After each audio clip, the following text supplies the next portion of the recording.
Jennifer Lawrence just set her next big role. Ben Affleck gets candid about why he hung up his Batman cape. These two anchormen are teaming up once again, and the live-action Mulan movie is making Disney history in terms of its rating. I'm Tiffany Taylor, and right now I've got the top stories you need to know today from The Hollywood Reporter News.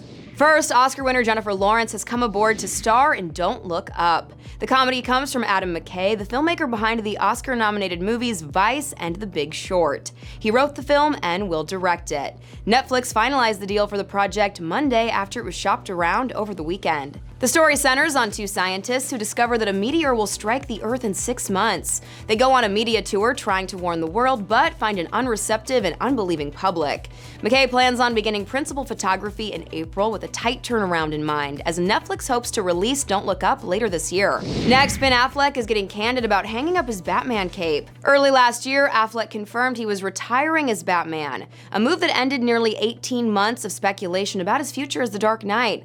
This, of course, paved the way for Robert Pattinson to take on the role and Matt Reeves, the Batman. THR's Neha Joy in New York has more. Now, in a revealing interview with the New York Times, the actor opened up about his decision to retire the role, noting his struggles with alcoholism, his split from his ex-wife Jennifer Garner, and the troubles he had shooting and promoting Justice League. Affleck, who long had plans to write and direct the Batman, explains, "I showed somebody the Batman script. They said, I think the script is good. I also think you'll drink yourself to death if you go through what you just went through again." Reportedly, cracks were beginning to show in Affleck's future as the Dark Knight. In February 2017, Reeves boarded as director, and by July, the filmmaker had noted he had dropped Affleck's script. The actor has moved on from the role, however, and next will be seen in the sports drama The Way Back, in which he plays a high school basketball coach struggling with alcoholism. Meanwhile, two of our favorite anchormen are getting back together. Will Ferrell and Paul Rudd are set to star in a new TV series. Who would have thought? Hey, look at us. Look at us. Huh? Who would have thought? Not me.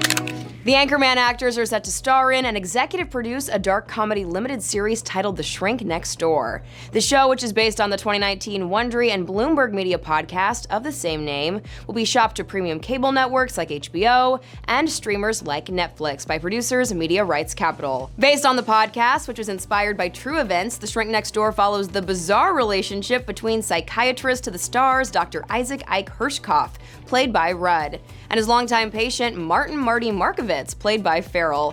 During the course of their relationship, the all-too-charming Ike slowly takes over Marty's life, even moving into Marty's home and taking over his family business. Paul Rudd playing all-too-charming? Seems like a stretch. Finally, Disney is handing out its first PG-13 rating for one of its live-action remakes. Neha Joy has more on that story, too. Disney's latest live-action remake, Mulan, was given a PG-13 rating from the Motion Picture Association of America due to sequences of violence.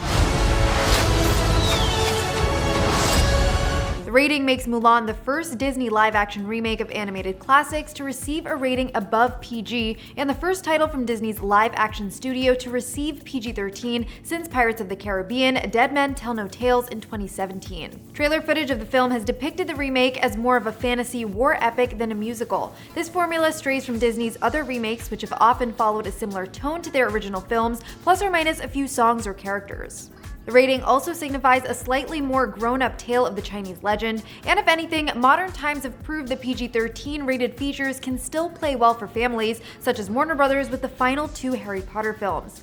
2010's Deathly Hallows Part 1 and 2011's Deathly Hallows Part 2 both received a PG-13 mark and fared well at the box office, grossing domestically $381 million and $296 million respectively. For much more on all these stories and the latest Hollywood news, head to THR.com and be sure to subscribe to our THR News YouTube channel. Until next time, for the Hollywood Reporter News, I'm Tiffany Taylor.